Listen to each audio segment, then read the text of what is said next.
My name is Pronk. I'm Dutch. I'm an economist, but in practice I've been a politician throughout my whole life. And since 4 years I'm the president of SID International. This is my last occasion because I will step down at the next council meeting towards the end of this year. I was also present at the meeting of SID Washington annually last year in the same Regency Hall.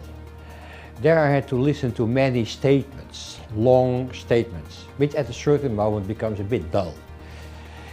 And I understand, of course, that in particular SID Washington would like to have important VIP representatives from the UN, from the government and from private business. This today was much more lively. You had short statements and you had discussions. And that is what I love, because SID is a society of people interested in development. And people in Bangladesh and in Bolivia and in the US, let alone in Europe, do not have exactly the same view. They want and they should discuss with each other's perspectives. That's why we are here. That's why SID does exist. Discussion and communication is the issue. Again, to be honest, we are no longer unique. We were unique when we started, and that's about 60 years ago. Then there were not so many international gatherings of people interested in that subject. Now, everybody knows nowadays there are so many first international NGOs dealing with many different issues in environment, in development, in peace building, whatsoever. So we are no longer unique. Moreover, it is also difficult nowadays because young people, and you have to depend on young people, not just the people like me who are already in that field for decades, are interested in communication with each other, also across frontiers, but not so easily through an organization. They want to communicate through internet. They want to communicate on their own.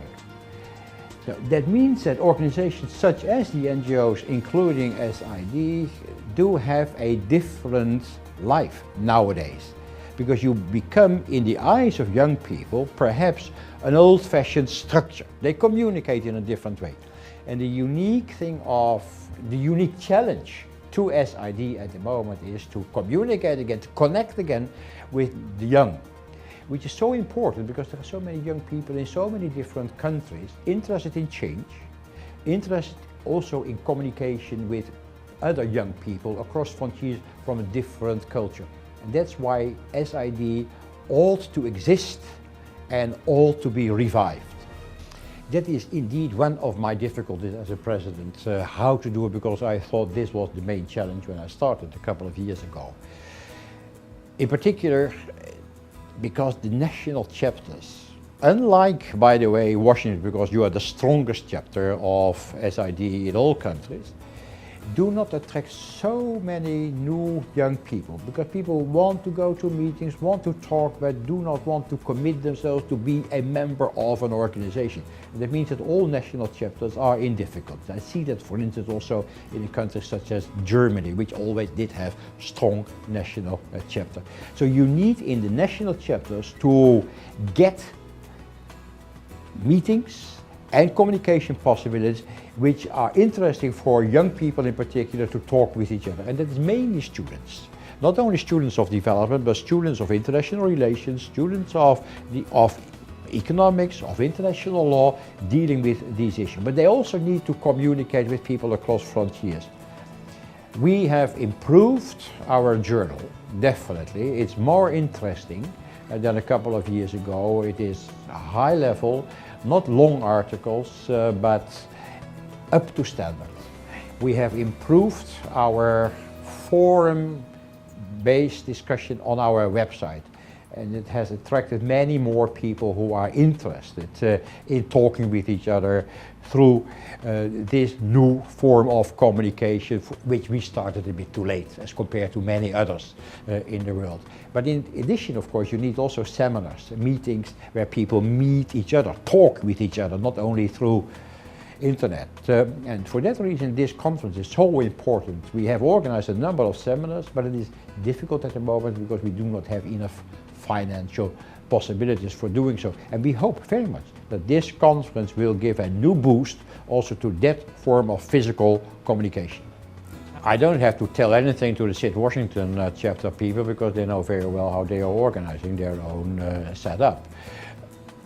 I am, as a matter of fact, admiring the commitment of rather high-level professional people in their early 40s, for instance, to go and to carry out volunteer work, very often for a European, not at their own level, but fundraising, which is a bit below your own professional level, in order to get a setup like this conference in a sustainable fashion. They promised to do so. It took me more than a year in order to convince the people in Washington that they ought to organize this conference, the next, after the Dutch conference 4 years ago. But after they had taken the decision, after they knew what the risks would be, they went all out, and this is the result. I was a bit afraid that the subjects to be discussed would be very much oriented towards the pleasure of the funding bodies for this conference, which I would understand, marketing related. But I see that quite a number of very interesting debates are taking place, definitely. So it is also, in terms of the substance of the debate, beyond my expectations, definitely. I think that's important also for young people over here, because you see here the jet set. There is a development jet set. There are many people who are earning a livelihood because they are consultants or they have been working as a professional in an NGO or in, for instance, in USAID. But you see also students coming from various places, willing to spend a couple of days and to pay some money in order to be present over here. And that's important, to have a chapter with meetings and communication possibilities whereby students who still have to work out a career and a commitment for a long period, together with those people who have already quite a lot of experience.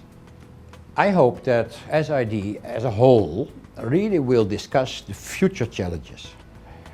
And in my view, the future challenges are enormous. I am, as a matter of fact, people know that around me, a bit pessimistic. And sometimes I have the impression that people are too optimistic and sketching a too rosy picture of the present world. For me, for instance, the consequences of climate change, the failure of many nation states, more than in the past, violent insecurity in many countries, and the increasing inequality, which seems to be inherent to the growth and development path which we are at the moment witnessing in what I call a rather capitalist world, is a major challenge.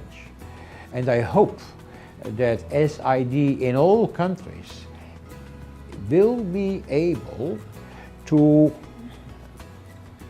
meet that challenge in terms of discussions, not sweeping the problems under the carpet. Be forward-looking and be open and transparent and fair, also vis-à-vis your own public authorities who have the power. It's true for Europe, it's true for the United States, it's also true for all these chapters in countries in the developing world which still are not so democratic as they ought to be.